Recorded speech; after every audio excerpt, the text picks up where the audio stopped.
Students, कैसे हैं आप लोग?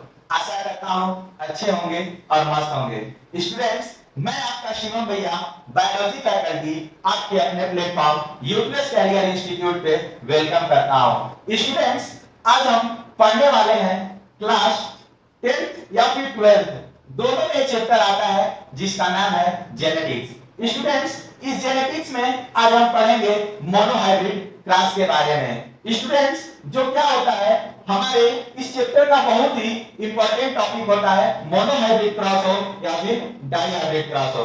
उससे पहले स्टूडेंट्स, हम ये कहना चाहेंगे कि स्टूडेंट्स, जब भी हम अपनी लाइफ में क्या करते हैं, उन्नति करते हैं, डेवलप के रास्ते पे रहते हैं, तो हमेशा हमारी लाइफ में क्या आती है, बाधाएं आती हैं। स्टूडेंट्स, बस उसी के लिए इतना याद रखिएगा कि रख हौसला वो मंजर भी आएगा, प्यासे के पास चलकर समंदर भी आएगा।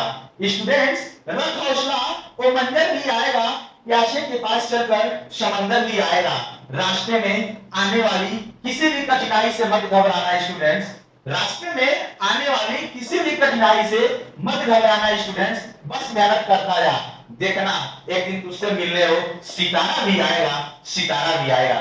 तो आइए स्टूडेंट्स, मोनोहाइब्रिड क्रॉस को जानने से पहले आइए आज हम अभी स्टार्ट करते हैं कि जेनेटिक्स किसे कहते हैं। स्टूडेंट्स, आइए जेनेटिक्स किसे कहते हैं, जेनेटिक्स क्या होता है, इसमें हमें क्या क्या पढ़ना है, आइए अब स्टार्ट करते हैं। स्टूडेंट्स, सबसे पहले हम समझेंगे जेनेटिक्स, यानी कि जेनेटिक्स देखिए क्या होता है, the study of genes, heredity and genetic variation. यानी कि जीन्स किसे कहते हैं। स्टूडेंट, जीन्स क्या होता है, हमारे फर्स्ट जनरेशन से सेकेंड जनरेशन में जो कैरेक्टर या फिर इंफॉर्मेशन जाते हैं उनको ले जाने का काम करता है। यानी कि इसके अंदर हम लोग किसके अध्ययन करेंगे, किसकी स्टडी करेंगे, जीन्स की स्टडी करेंगे। तो students, the study of genes, heredity and genetic variation.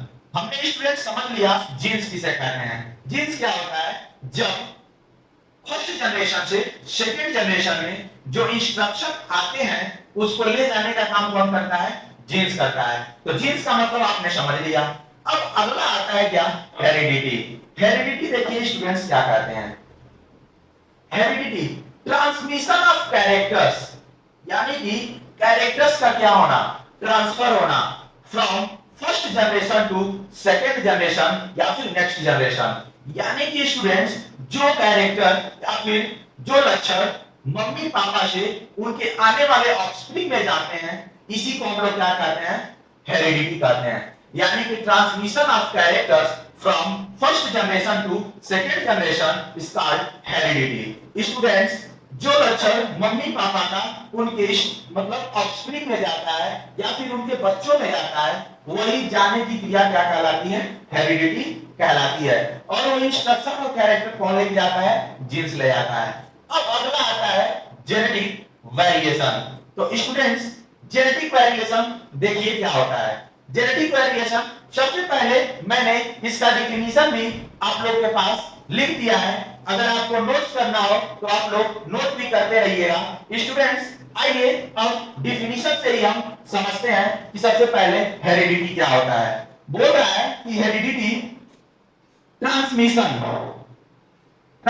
Of characters, यानी कि ट्रांसमिशन मतलब जाना, कैरेक्टर्स मतलब ट्रेट्स मतलब लक्षणों का, फ्रॉम मतलब से, वन मतलब एक, जनरेशन मतलब फर्स्ट जनरेशन से उसके नेक्स्ट जनरेशन में।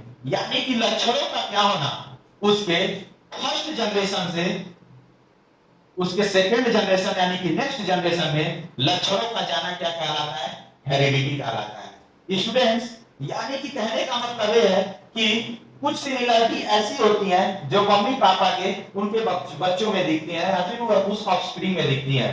स्टूडेंट्स, उसी लक्षणों का क्या होना, प्रथम जनरेशन से द्वितीय जनरेशन या फिर उसके अगले वाले जनरेशन में क्या होना, लक्षणों का जाना क्या कहलाता है, हेरिडिटी कहलाता है। स्टूडेंट्स, अब हम समझते हैं कि वेरिएशन किसे कहते हैं।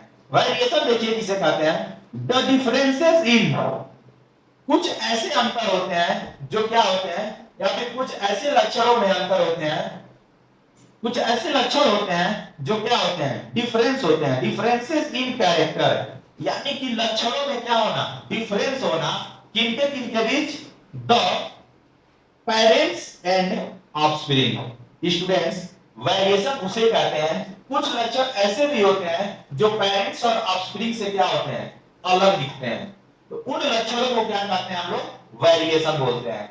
स्टूडेंट्स, जेनेटिक्स में हमने पढ़ाया था कि the study of genes, the study of genes, heredity and genetic variation, यानी कि जिसके अंदर हम लोग क्या करेंगे, जीन्स के बारे में स्टडी करेंगे, हेरिडिटी के बारे में स्टडी करेंगे और वेरिएशंस के बारे में स्टडी करेंगे। तो स्टूडेंट्स, एक बार और इसको रिवाइज करते हैं, फिर आगे हम चलते हैं मोनोहाइब्रिड क्रॉस की तरफ। डाइहाइब्रिड क्रॉस की वीडियो इसकी अगली वीडियो में मिलेगी। अभी के लिए हम लोग मोनोहाइब्रिड क्रॉस इसमें कंप्लीट करेंगे। स्टूडेंट्स, तो चलिए एक बार और इसको रिवाइज करते हैं कि जेनेटिक्स किसे कहते हैं। Genetics, the study of genes, यानी कि यह बायोलॉजी की वह ब्रांच होती है, जेनेटिक्स क्या होती है, बायोलॉजी की वह ब्रांच होती है जिसके अंदर क्या करते हैं हम लोग, जीन्स की स्टडी करते हैं, हेरिडिटी की स्टडी करते हैं और जेनेटिक वेरिएशन के बारे में जानते हैं या फिर स्टडी करते हैं। तो स्टूडेंट, सबसे पहले मैंने बताया जीन्स क्या होते हैं। जीन क्या होता है, जो फर्स्ट जनरेशन से उसके नेक्स्ट जनरेशन में जो भी इंस्ट्रक्शन हो या फिर जो भी कैरेक्टर्स हो जाते हैं, उसको ले जाने का काम कौन करता है, जीन्स करते हैं। तो स्टूडेंट्स, जीन्स आपने समझ लिया। अब अगला आता है हेरिडिटी। हेरिडिटी यानी कि ट्रांसमिशन, यानी कि जाना किसका, कैरेक्टर्स या ट्रेट का, कैरेक्टर्स या फिर ट्रेट का क्या होना, जाना from one generation to next generation, यानी कि पहले पीढ़ी से दूसरे पीढ़ी में लक्षणों का क्या होना, जाना क्या कहलाता है, हेरिडिटी कहलाता है। स्टूडेंट्स, अब अगला पॉइंट आता है variation, the differences in characters, यानी कि लक्षणों में वह अंतर जो किनके किनके बीच होता है, बिटवीन पेरेंट्स एंड ऑफस्प्रिंग, लक्षणों में वह अंतर जो मम्मी और पापा के साथ उनके बच्चों में अंतर दिखता है, उसे क्या कहते हैं, वेरिएशंस बोलते हैं। तो स्टूडेंट्स, चलिए अब हम लोग चलते हैं मोनोहाइब्रिड क्रॉस की तरफ। तो आइए स्टूडेंट्स, अब हम लोग पढ़ते हैं मोनोहाइब्रिड क्रॉस के बारे में। स्टूडेंट्स, मोनोहाइब्रिड क्रॉस जो दिए थे या फिर जिसने बताया था उनका नाम था ग्रेगस और मेंडल।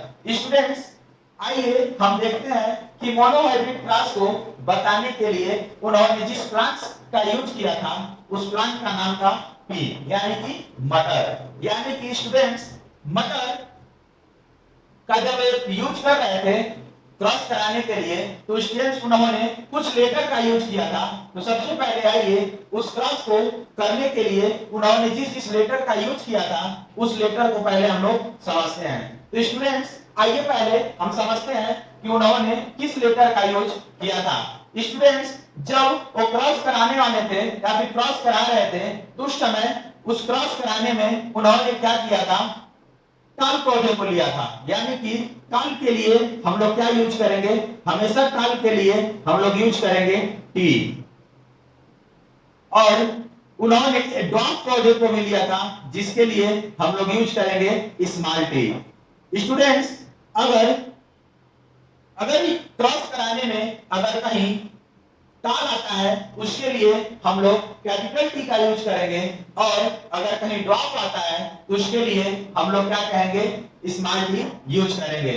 और स्टूडेंट्स, अगर कहीं एक साथ कैपिटल टी आता है तब हम लोग वहां पे क्या बोलेंगे, प्योर ताल बोलेंगे, क्योंकि स्टूडेंट्स ये दोनों किसमें है, दोनों होमोजाइगस कंडीशन में है। इसलिए स्टूडेंट्स, इसे हम क्या बोलेंगे, प्योर ताल बोलेंगे। अगर कहीं स्मॉल टी और स्मॉल टी आता है तब इसे हम लोग क्या बोलेंगे, प्योर ड्वार्फ बोलेंगे। तो स्टूडेंट्स, आइए अब हम समझते हैं कि मोनोहाइब्रिड क्रॉस होता क्या है। मोनोहाइब्रिड क्रॉस में मेंडल ने बताया क्या था। स्टूडेंट्स, मोनोहाइब्रिड क्रॉस को जानने से पहले इतना जान लीजिए कि मोनोहाइब्रिड क्रॉस में बताने के लिए उन्होंने मटर का ही पौधा यूज किया था, मटर का ही पौधा यूज किया था। तो स्टूडेंट्स, मटर का पौधा इसलिए उन्होंने यूज किया था क्योंकि यह क्या था, एनुअल प्लांट था, यानी कि यह क्या करता था, अपने कैरेक्टर्स को एक साल के अंदर ही क्या करता था, दिखा देता था। इसलिए कम समय लगने के कारण इन्होंने इसका क्या किया, प्रयोग किया। स्टूडेंट्स, और एक बात इसमें और थी कि इसको क्या किया जाता, लेबोरेटरी में प्रोड्यूस किया जा सकता था, उगाया जा सकता था। और फिर इसको चुनने का एक कारण और था कि इसमें सेल्फ पॉलिनेशन और क्रॉस पॉलिनेशन, यानी कि स्टूडेंट स्व परागण और पर परागण दोनों की क्रिया हो सकती थी। और इसमें क्या था, लक्षणों की अधिकता थी, यानी कि इसमें कई प्रकार के कैरेक्टर्स दिखते थे। स्टूडेंट्स, इन सभी चीजों के बारे में जब इसका कंप्लीटली वीडियो बनेगा तब आपको एकदम अच्छी तरह से बताया जाएगा कि लक्षणों की अधिकता क्या थी, उन्होंने कितने लक्षण लिए थे, उसको स्व परागण और पर परागण उसमें कैसे होता था, या फिर वो एनुअल कैसे होता था। तो आइए अभी के लिए हम लोग अपने टॉपिक पे चलते हैं, मोनोहाइब्रिड क्रॉस पर। तो स्टूडेंट्स, इन्होंने क्या किया था, मोनोहाइब्रिड क्रॉस को बताने के लिए क्रॉस बिटवीन टू प्लांट्स, और प्लांट्स क्या था, पी का था, यानी कि two pea plants with one pair, यानी कि वो किसमें था, एक जोड़े में था, ऑफ कंट्रास्टिंग कैरेक्टर, यानी कि भिन्न भिन्न लक्षणों वाला था। क्या था, भिन्न भिन्न लक्षणों वाला था, यानी कि cross between to pea plants, यानी कि उन्होंने क्या किया, क्रॉस कराया दो मटर के पौधों में, एक ही साथ क्रॉस कराया, जो क्या था, एक पेयर में था और कंट्रास्टिंग कैरेक्टर यानी कि विभिन्न लक्षणों वाला था, उसी को क्या हम लोग कह दिए, मोनोहाइब्रिड क्रॉस। यानी कि स्टूडेंट्स, उन्होंने समझ लिया आप लोग कि उन्होंने पी का भी यूज क्यों किया। स्टूडेंट्स, एक बात याद रखिएगा, हमारे एग्जाम में आप लोगों को कंफ्यूज करने के लिए अक्सर ऐसे क्वेश्चन आ जाते हैं, जैसे पूछ देता है कि मेंडल ने किस प्लांट्स का यूज किया था। तो स्टूडेंट्स, नॉर्मली हम लोग पी हो या फिर मटर हो सब लोग जानते हैं, बट स्टूडेंट्स अगर उसमें साइंटिफिक नेम आ जाए तो याद रखिएगा, मटर का साइंटिफिक नेम होता है पाइसम सटाइवम। स्टूडेंट्स, कंफ्यूज ना हो एग्जाम में, इसके लिए आप लोग कहीं लिख भी लीजिएगा कि मटर का साइंटिफिक नेम होता है पाइसम सटाइवम, क्योंकि एग्जामिनर कंफ्यूज करने के लिए ऐसे ऐसे क्वेश्चन हमेशा देते रहते हैं। तो स्टूडेंट्स, पाइसम सटाइवम इसका साइंटिफिक नेम होता है, इसको याद रखिएगा। आइए फिर चलते हैं हम लोग अपने टॉपिक की तरफ। तो इन्होंने मोनोहाइब्रिड क्रॉस में क्या किया था, cross between to pea plants, यानी कि दो मटर के पौधों को लिया था, उसके बीच क्रॉस कराया।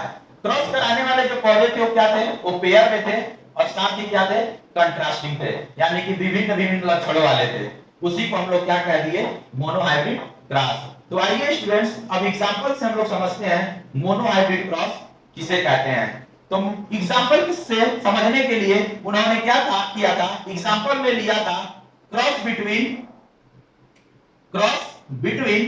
अ प्योर टाल, यानी कि एक लक्षण क्या था, उसका लंबापन था, और एक लक्षण क्या था, उसका बौनापन था, उसी में वो क्या किए, क्रॉस कराए। तो आइए अब इसको हम लोग समझते हैं एग्जांपल के माध्यम से कि वो कैसे क्रॉस कराए थे। तो आइए स्टूडेंट्स, अब एग्जांपल के माध्यम से हम समझते हैं कि मोनोहाइब्रिड क्रॉस कैसे होता है।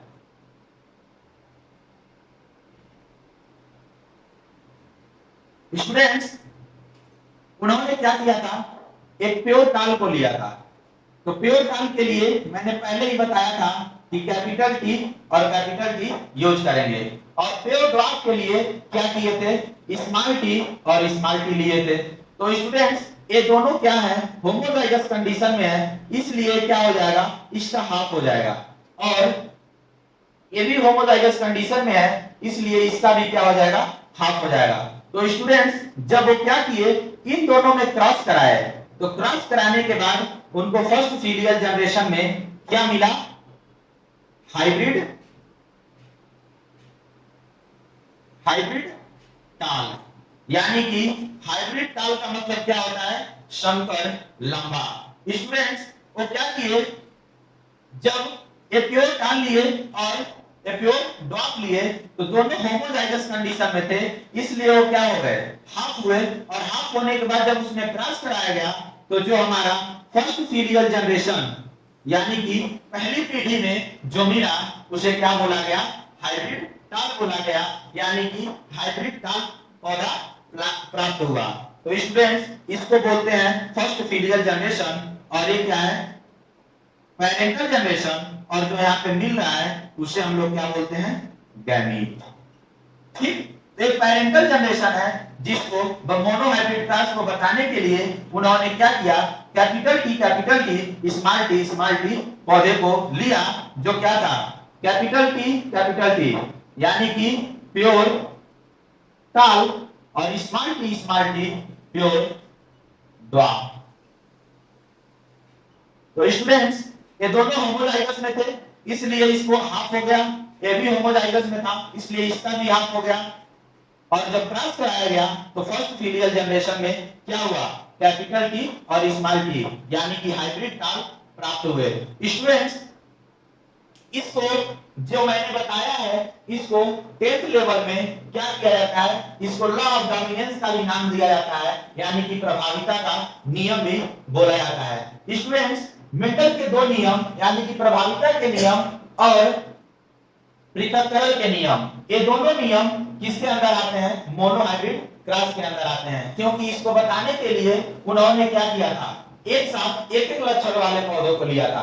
लेकिन स्टूडेंट जब हम लोग डाई हाइब्रिड क्रॉस पढ़ेंगे तो वहां पे उसको डाई हाइब्रिड इसलिए बोला जाएगा क्योंकि वहां पे मेंडल ने एक साथ दो दो लक्षणों वाले पौधों को लिया था। तो स्टूडेंट्स यानी कि कहने का मतलब यह है कि जितना मैंने अभी बताया है ये 10th लेवल में क्या है, फर्स्ट नियम में जाना जाएगा, यानी कि प्रभाविता के नियम में, यानी कि लॉ ऑफ डोमिनेंस के नियम में जाना जाएगा। जैसे इसमें क्या होगा, लॉ ऑफ डोमिनेंस इसको इसलिए हम लोग कहेंगे क्योंकि इसमें क्या करता है, टाल अपना डोमिनेंसी दिखाता है, यानी कि अपना प्रभाव दिखाता है। भले वो क्या है, हाइब्रिड है, बट क्या करता है, अपना डोमिनेंस दिखाता कौन है, टाल। इसलिए इसको हम लोग क्या बोलते हैं, लॉ ऑफ डोमिनेंस। तो स्टूडेंट्स इसके आगे चलते हैं हम लोग सेकंड नियम की तरफ, जो किसके अंदर आता है, मोनोहाइब्रिड क्रॉस की तरफ। तो आइए स्टूडेंट्स अब पढ़ते हैं हम लोग इसके मोनोहाइब्रिड क्रॉस यानी कि सेकंड नियम की तरफ, यानी कि मेंडल ने दूसरे नियम में क्या कहा था। स्टूडेंट्स मोनोहाइब्रिड क्रॉस में जो इसके फर्स्ट नियम में आता है, यानी कि लॉ ऑफ डोमिनेंस में आता है, तो फर्स्ट फीलियल जनरेशन में हमें क्या प्राप्त हुआ था, हाइब्रिड टाल यानी कि कैपिटल टी और स्मॉल टी प्राप्त हुआ था। इसी को क्या किए थे, वो इसी में सेल्फिंग करा दिए थे, यानी कि सेल्फ पॉलिनेशन करा दिए थे। तो students capital T small T, capital T और स्मॉल टी, तो स्टूडेंट इसमें क्या करा दिए थे, वो सेल्फिंग करा दिए थे। यहाँ के लिए पैरेंटल जनरेशन यह हो गया, यानी कि फर्स्ट फीलियल जनरेशन क्या हो गया, पैरेंटल जनरेशन हो गया। तो स्टूडेंट्स ये क्या किए, जब इसमें क्रॉस कराए तो ये क्या है, हेटेरोजाइगस में है, इसलिए क्या होगा, हाफ नहीं होगा। तो स्टूडेंट्स जब इसमें क्रॉस कराए तो क्रॉस कराने के बाद देखिए क्या प्राप्त हुआ, जब इस कैपिटल टी को इस कैपिटल टी से क्रॉस कराए तो कैपिटल टी और इस कैपिटल टी को इस स्मॉल टी से क्रॉस कराए तो कैपिटल टी स्मॉल टी, और इस स्मॉल टी को इस कैपिटल टी से क्रॉस कराए तो कैपिटल टी स्मॉल टी, और इस स्मॉल टी को इस स्मॉल टी से क्रॉस कराए तो स्मॉल टी प्राप्त हुआ। तो स्टूडेंट्स आइए देखते हैं इसे हम लोग क्या कहते हैं। आप लोग को स्टार्टिंग में ही बताया है, जब दो कैपिटल टी एक साथ यानी कि होमोजाइगस कंडीशन दिखेगा तब ये क्या होगा, प्योर टाल होगा। और हम लोग फर्स्ट फीलियल जनरेशन में ये प्राप्त किए हैं, तो इसको क्या बोला गया था, हाइब्रिड टाल, और ये भी क्या है, हाइब्रिड टाल स्टूडेंट्स, और इसको क्या बोलेंगे, प्योर ड्वार्फ। स्टूडेंट्स यहां पर एक चीज और आता है कि यहां पे हम लोग देखते हैं कि फिनोटाइपिक रेशियो और जीनोटाइपिक रेशियो पूछता है। तो स्टूडेंट्स हम लोग आइए देखते हैं कि फिनोटाइपिक रेशियो और जीनोटाइपिक रेशियो क्या होता है। स्टूडेंट्स फिनोटिपिक रेशियो मतलब ये होता है जो हम लोग चीजें बाहर से देखते हैं, यानी कि वो बाहर से कैसा दिखाई दे रहा है। तो बाहर से हम लोग देखेंगे, तो बाहर से अगर देखेंगे हम लोग तो देखेंगे तीन तरह के जो प्लांट्स हैं वो क्या दिखाई दे रहा है, टाल दिखाई दे रहा है, जो हम लोग बाहर से देख रहे हैं।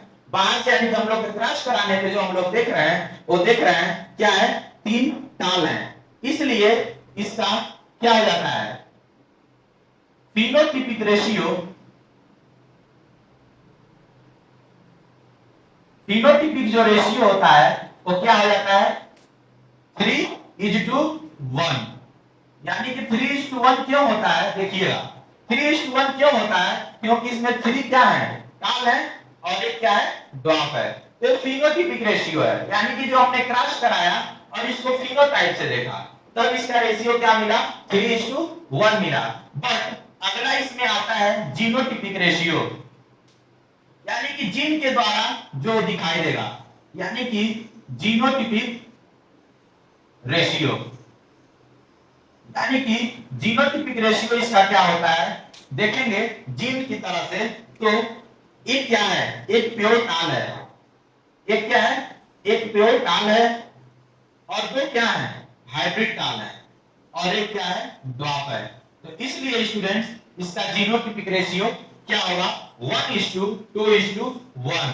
स्टूडेंट्स तो आपने समझ लिया मोनोहाइब्रिड क्रॉस किसे कहते हैं। स्टूडेंट्स डाई हाइब्रिड क्रॉस इसके अगले वीडियो में आपको मिलेगा। स्टूडेंट्स फिर कहना चाहते हैं, अगर कोई भी टॉपिक अगर आपको बायोलॉजी का हमसे चाहिए तो एक बार वीडियो में जरूर कमेंट कीजिए कि भैया हमें इस टॉपिक पे वीडियो चाहिए, वो आपको टॉपिक को वीडियो जरूर दिया जाएगा। एक बार आप लोग कमेंट करिए। और स्टूडेंट्स अगर ये वीडियो पसंद आया हो तो इसको शेयर करिए, लाइक करिए तथा दोस्तों के बीच सब्सक्राइब करिए। धन्यवाद।